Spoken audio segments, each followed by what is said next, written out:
बिस्मिल्लाहिर्रहमानिर्रहीम, अस्सलाम वालेकुम नाज़रीन। आप यूट्यूब चैनल देख रहे हैं, मैं इमरान खान हूँ। अब आज की रात बाकी है और एक दिन, और कल दिन के वक्त नए वज़ीर आला पंजाब का इंतखाब हो जाएगा।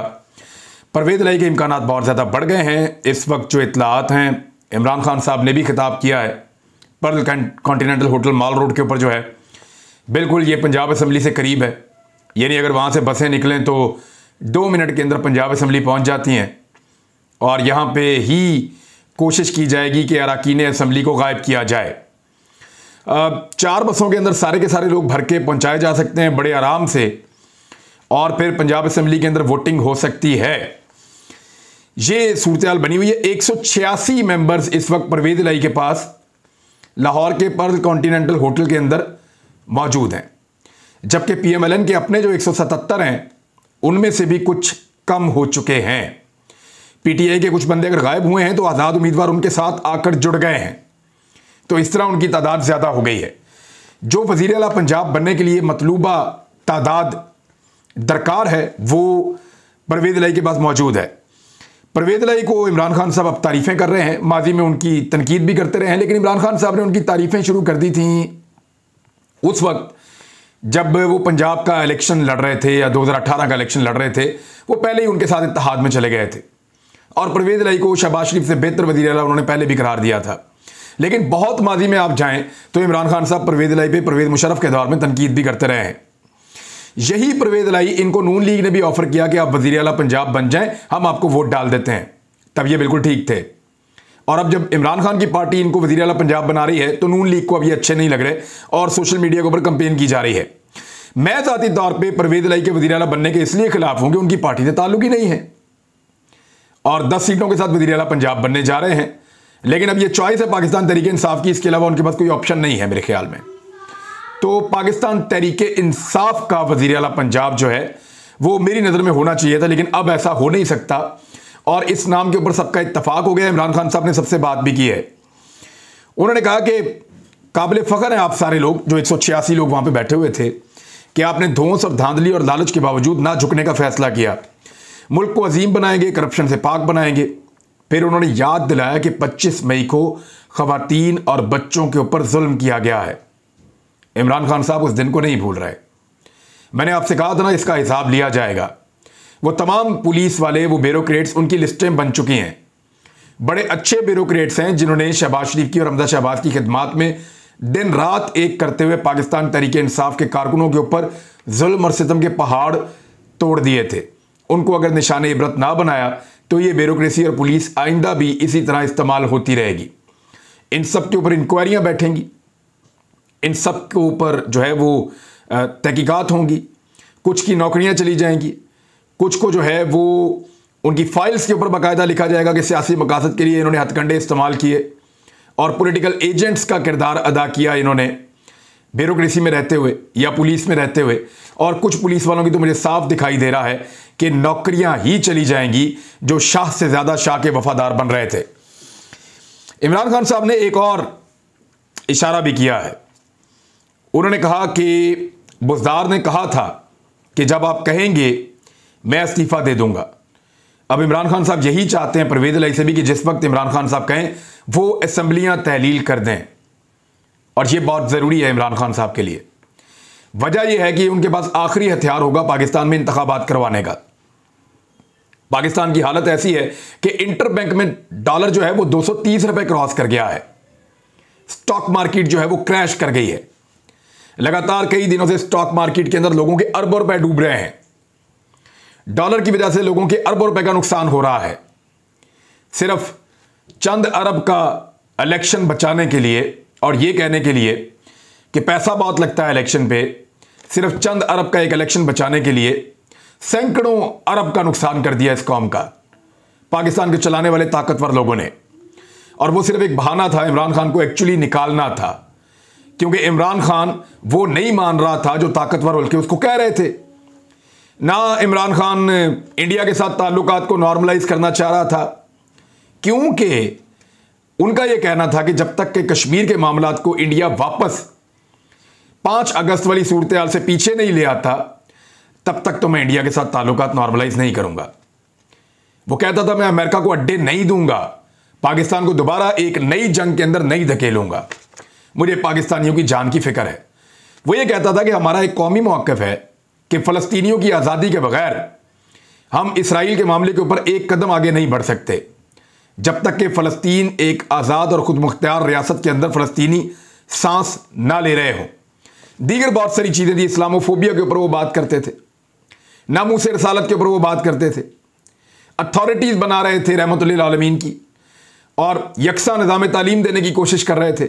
ये वो सारी चीज़ें, और पाकिस्तान की इकॉनमी बेहतर हो रही थी। रशिया और चीन के साथ वो ताल्लुकात बना रहे थे। तो आलमी सतह के ऊपर भी और पाकिस्तान के अंदर भी ऐसी ताकतें मौजूद थीं जो चाहते थे इमरान खान ये सारा कुछ ना करे, इसलिए उसको निकाल दिया। अब अवाम बिगड़ गई है। याद रखिएगा, कोई न्यूट्रल नहीं हुआ, ना कोई न्यूट्रल होना चाहता है। न्यूट्रल होना पड़ जाता है, न्यूट्रल होना पड़ जाता है। वजह क्या है? यानी इस मरतबा भी बहुत कोशिश की गई कि हमजा शहबाज की वजारत आला बचाई जाए, लेकिन फिर 11th आवर में आकर या आखिरी वक्त में आकर वो टेलीफोन लाइन अवाम ने काट दी जहां से टेलीफोन आते थे। यानी अवाम ने वो टेलीफोन लाइन अपने दबाव से, अपने शऊर से, अपनी ताकत से वो काट दी। तमाम ताकतवर हलकों को न्यूट्रलाइज कर दिया अवाम ने, क्योंकि अवाम का गुस्सा सबके सामने था। इस वक्त हमजा शहबाज और उसके सारे बड़े सर जोड़कर बैठे हैं कि पैसे तो हमारे पास हैं, लेकिन वो लाइन में असर नहीं है जहां से टेलीफोन वो करवा सकते थे, क्योंकि अवाम ने वो लाइन बंद करवा दी है। इस वक्त पाकिस्तान का सियासी माहौल डिक्टेट कर रहा है। पाकिस्तान के अंदर जो सियासी टेम्परेचर है, या पाकिस्तान के अंदर जो एक सियासी माहौल बना हुआ है, वो माहौल खुद डिक्टेट कर रहा है पाकिस्तान के सियासतदानों को। अब उनको कोई टेलीफोन कॉल से डिक्टेट नहीं कर सकता। उन्हें पता है वापस अपने घर जाएंगे, लोग लोटे मार मार के तबाह कर देंगे। उन्हें पता है कि यह मुल्क छोड़ना पड़ जाएगा अगर इस वक्त उन्होंने अवामी उमंगों के खिलाफ कोई फैसला किया तो। लोग गुस्से में हैं, लोग बिगड़े हुए हैं। नॉर्मली लोगों का इलेक्शन के अंदर कोई दिलचस्पी नहीं होती। कराची में लोग धरना देकर बैठ गए हैं, हजारों की तादाद में लोग सड़कों पर एहतजाज कर रहे हैं। वो ये कह रहे हैं इलेक्शन करवाओ, भागते क्यों हो? वो कौमी असम्बली की सीट जो आमिर लियाकत हुसैन के इंतकाल की वजह से खाली हुई, वहां पे भी इलेक्शन करवाओ। और जो बल्दियाती इंतखाबात पूरे सिंध के दूसरे हिस्से के अंदर हो रहे हैं, हैदराबाद, कराची वगैरह में, वो इंतखाबात भी करवाओ। भागने नहीं देंगे, भागो मत, इलेक्शन करवाओ। अब ये लोगों का टेम्परामेंट है, जो सियासी टेम्परेचर है वो डिक्टेट कर रहा है।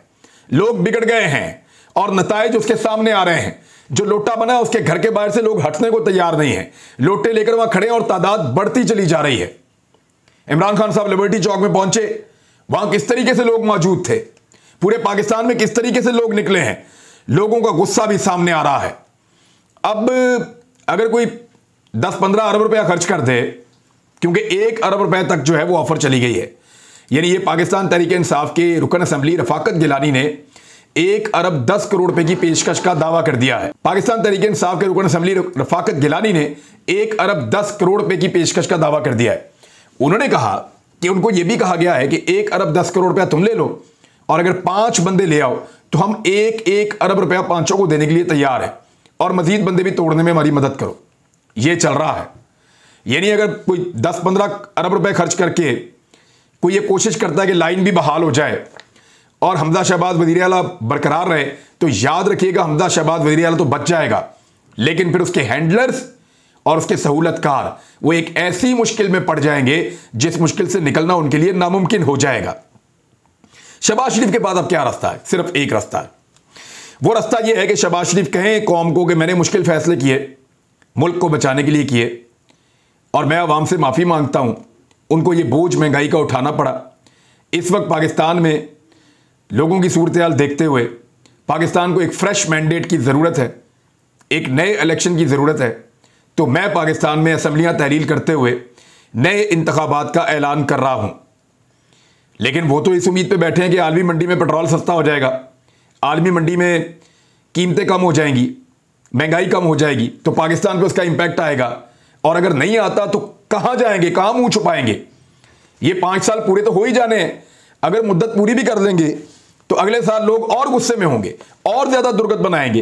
ये बहुत बुरी तरह फंस गए सब लोग फंस गए, और इनको फंसाकर जो ताकतवर हल्के थे वो हाथ झाड़ के उठ के निकल गए। यानी इनको फंसा दिया और खुद हाथ झाड़ के उठकर निकल गए। इसका गिला शिकवा भी इन्होंने करना शुरू कर दिया है। यानी साद रफीक ने कहा कि हमसे मुश्किल फैसले करवा दिए और फिर हमें इलेक्शन में फंसा दिया। ये किसको कह रहे हैं साद रफीक? हमसे मुश्किल फैसले करवा दिए और फिर हमें इलेक्शन में धकेल दिया। ये साद रफीक किसको कह रहे हैं? समझे तो सही। जावेद लतीफ ने जो बात की है, उन्होंने कहा कि हमें कहा गया फलां बंदा आगे कुर्सी पे बैठ जाएगा, फंस जाओगे सारे, लिहाजा तहरीक अदम एतमाद लेकर आओ। किसने कहा था? वो कौन था जिसने इनको ये कहा था? ये सवालात अब उठ रहे हैं। तो जिसने भी कहा था ये फंस गए हैं। और उस वक्त जब पीएमएलएन के दोस्तों ने मेरे से मशवरा मांगा था तो मैंने इनको कहा था कि ये तजर्बा मत करना, फंस जाओगे, बहुत बुरी तरह फंस जाओगे। पीटीआई एक रिएक्टिव फोर्स है, वो रिएक्ट करेंगे, इमरान खान को आप वापस बहुत ताकतवर कर दोगे और आपसे अगर चीजें नहीं संभाली जाएंगी। इन्होंने इकोनॉमी का बेड़ा गर्क किया, आम आदमी का सत्यानाश किया, अपना एनआरओ लिया, वो भी पूरा नहीं हुआ, भागने की कोशिश कर रहे हैं। नया चेयरमैन नैब इन्होंने लगाया है। ये जो नया चेयरमैन नैब लगाया है, इससे पहले जरा जरदारी साहब का एक स्टेटमेंट देखें, क्योंकि खरीदो फरोख्त की सारी जो मंडी है वो इन्होंने यहां लगाई हुई है, लेकिन चौधरी शुजात हुसैन साहब ने उनको मायूस कर दिया है। उन्होंने कहा जी हम तो परवेज इलाही को वोट डालेंगे और परवेज इलाही के अलावा किसी और को हम वोट नहीं डालेंगे। जरदारी साहब की बात सुने, वो कह रहे हैं भुट्टो का वर्कर वो खरीदो फरोख्त पर यकीन नहीं रखता। जरा गौर कीजिएगा, एक जुमले में क्या कह रहे हैं और दूसरे जुमले में क्या कह रहे हैं। भुट्टो का वर्कर हूं, खरीदो फरोख्त पर यकीन नहीं रखता। हसन मुर्तजा उम्मीदवार होता तो खरीदो फरोख्त कर लेता, हमजा के लिए क्यों करूंगा। एक जुमले में कहता है कि मैं खरीदो फरोख्त पर यकीन नहीं रखता, दूसरे जुमले में कहते हैं कि अगर हमजा के लिए नहीं, मैं हसन मुर्तजा के लिए खरीद सकता हूं, अपने पार्टी के मेंबर के लिए। यानी इनकी कोई बात सीधी नहीं है, कोई जबान इनकी एक नहीं है, कहीं पे ये लोग सच बोलने के लिए तैयार नहीं है। 186 के नंबर पूरे हो गए हैं। फजलुर रहमान साहब ने कुछ अल्फाज इस्तेमाल किए हैं, वो भी आपको मैं बताता हूं। वो बहुत गुस्से में है फजलुर रहमान साहब, और उनका गुस्सा जायज है। उनसे वादा किया गया था कि वो सदर पाकिस्तान बनेंगे। उन्होंने इतनी तैयारी की, इतना सारा कुछ किया, एक डॉक्टर के पास भी वो जाते रहे और वहां वो क्या करते रहे वो मुझे पता है, मैं बताऊंगा किसी वक्त अगर जरूरत पड़ेगी तो फजलुर रहमान साहब ने पूरी तैयारी की थी सदर पाकिस्तान बनने के लिए और उनको बड़े ख्वाब दिखाए गए थे। सदर पाकिस्तान आज भी डॉक्टर आरफ अलवी हैं। फजलुर रहमान साहब को मिला ही कुछ नहीं, उल्टा जो हुकूमत बनी, जो उन्होंने अपने बेटे को सेट किया, बाकी लोगों को सेट किया, वो भी हुकूमत उनको जाती हुई नजर आ रही है। तो ऐसी सूरत हाल में गुस्सा बढ़ जाना, ब्लड प्रेशर ज्यादा होना, ये बड़ा ऑब्वियस है। लेकिन क्योंकि वो एक आलम दीन है, उनको कुछ चीजें जेब नहीं देती। उन्होंने पाकिस्तान तहरीक इंसाफ के वर्करों के हवाले से बड़े नामुनासिब अल्फाज इस्तेमाल किए। खासतौर पर जो खवातीन आती हैं जलसों के अंदर, उनके बारे में भी बड़े नामालूम तितलियां कह के उनको मुखातिब किया और बड़े नामुनासिब अल्फाज उन्होंने इस्तेमाल किए। तो फजलुर रहमान साहब बिल्कुल बिलो द बेल्ट जा रहे हैं। उन्हें अपने चेहरे के ऊपर जो दाढ़ी है और अपने सर के ऊपर जो उमामा है, इन दो या दस्तार है, इन दो चीज़ों का भी उनको अब पास ऐसा लगता है कि नहीं रहा। गुस्सा बहुत ज़्यादा है और गुस्सा बढ़ता चला जा रहा है। फजलुर रहमान साहब जितना मर्जी गुस्सा करें, जितना मर्जी ब्लड प्रेशर हाई करें, सदर पाकिस्तान तो अब वो बनने से रहे, बल्कि अगली हुकूमत भी उनको आती हुई दिखाई नहीं दे रही। खैबर पख्तूनख्वा में उनकी बड़ी खौफनाक दुर्गत बनने वाली है, क्योंकि अभी पाकिस्तान तहरीक इंसाफ के एक एमपीए ने एएनपी की जीती हुई सीट के ऊपर 13 मुखालिफ पार्टियों को हराकर, यानी 13 मुखालिफ पार्टियां थीं जिनको हराकर पाकिस्तान तहरीक इंसाफ का अकेला बंदा जो है वो मालाकंड से कामयाब हुआ है। अब इस सूरत हाल में फजलुर रहमान साहब का गुस्सा तो बनता है। चेयरमैन नैब जनाब इन्होंने तैनात किया है नया बंदा, आफ्ताब सुल्तान को चेयरमैन नैब तैनात कर दिया गया है। मुस्लिम लीग नून से कुर्बत रखने वाले जो सहाफ़ी या दानिश्वर हैं, उन्होंने फौरी तौर पे बहुत ज़बरदस्त सबने ट्वीट किए कि इंतहाई ईमानदार आदमी, बेहतरीन इंसान, और बहुत तारीफ़ें की हैं। वहाँ से मुझे शक हुआ कि एक ब्यूरोक्रेट को अगर बनाया है चेयरमैन नैब, तो क्या ज़रूरत थी कि उसकी इतनी तारीफ़ें की जाएं। और ये एक पैटर्न लग रहा है कि सारे वो सहाफ़ी जो नून लीग के हैं वो एकदम तारीफ़ी ट्वीट्स कर रहे हैं। वजह क्या है? जब वजह समझने की कोशिश की तो कुछ चीज़ें सामने आ गई। एक तो ये वज़ीर आज़म और राजा रियाज दोनों ने मिलकर लगाया। राजा रियाज का तो बीच में नाम ही है, और ये एक्चुअली शहबाज शरीफ साहब ने खुद ही लगाया अपनी मर्जी का चेयरमैन नैब। और इनका ताल्लुक पहले पुलिस सर्विस से था, फिर पुलिस के आला ओहदों पर रहे, फिर आईबी के डायरेक्टर जनरल भी रहे, और इनको अच्छे ओहदे हमेशा नून लीग और पीपल्स पार्टी के दौर में मिलते रहे हैं। यानी नून लीग और पीपल्स पार्टी के दौर में इंटेलिजेंस ब्यूरो के सरबराह भी ये रहे हैं। परवेज मुशर्रफ के दौर में ये डीआईजी सरगोदा के ओहदे के ऊपर रहे हैं, और उनके दौर में आफ्ताब सुल्तान को परवेज मुशर्रफ साहब के दौर में मुअत्तल भी किया गया था। एक और चीज़ आपको मैं याद दिलाऊं, 2013 के जब आम इंतखाबात हो रहे थे ना, जिसमें नून लीग की हुकूमत बनी थी, उस दौरान आफ्ताब सुल्तान आईजी पंजाब तैनात थे, याद रहे। जब नजम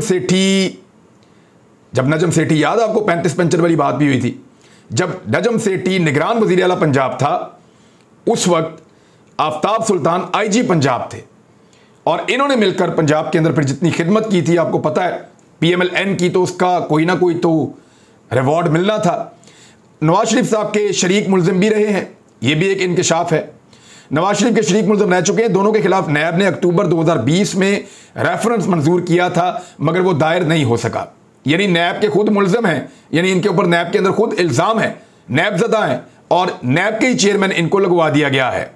नैब के मुताबिक कौमी खजाने को 1952 मिलियन रुपए का नुकसान इन्होंने पहुंचाया था और ये मेरे सामने एक प्रेस रिलीज भी नैब की मौजूद है। इसमें जो नाम लिखे हुए हैं उसमें यह है कि मियां मोहम्मद नवाज शरीफ साबिक वज़ीर आज़म, एजाज अहमद चौधरी साबिक सेक्रेटरी खारजा, आफ्ताब सुल्तान साबिक DGIB और फवाद हुसैन फवाद साबिक प्रिंसिपल सेक्रेटरी वज़ीर आज़म के खिलाफ बदनुमानी का रेफरेंस दायर करने की मंजूरी दे दी गई। ये 22 अक्टूबर 2020 का नैब का एक प्रेस रिलीज है जो मैं आपको पढ़ के सुना रहा हूं। तो जनाब ये सूरत है, आफ्ताब सुल्तान साहब की जो बहन है, जो सगी बहन है, वो बतौर सेक्रेटरी कोऑपरेटिव पंजाब 38 करोड़ रुपए के गबन में बैरून मुल्क फरार हो गई थी। यानी इनकी अपनी बहन बैरून मुल्क फरार हो गई है 38 करोड़ रुपए के गबन में और कोऑपरेटिव हाउसिंग सोसाइटी और फार्म हाउसेज स्कीम में करोड़ों रुपए हड़प करके सरोश सुल्तान लंदन फरार हो गई थी। तो जनाब ये उनका चट्टा कट्टा कुछ निकला है, कुछ और चीज़ें भी निकलेंगी। अजहर सिद्दीक साहब ने कहा है कि वो इसको अदालत में चैलेंज करेंगे, इस तैनाती को करना भी चाहिए इस किस्म की चीज़ें जब निकल रही हैं। तो अब तक के लिए इतना ही, अपना ख्याल रखिएगा, अपने चैनल का भी। अल्लाह हाफिज़।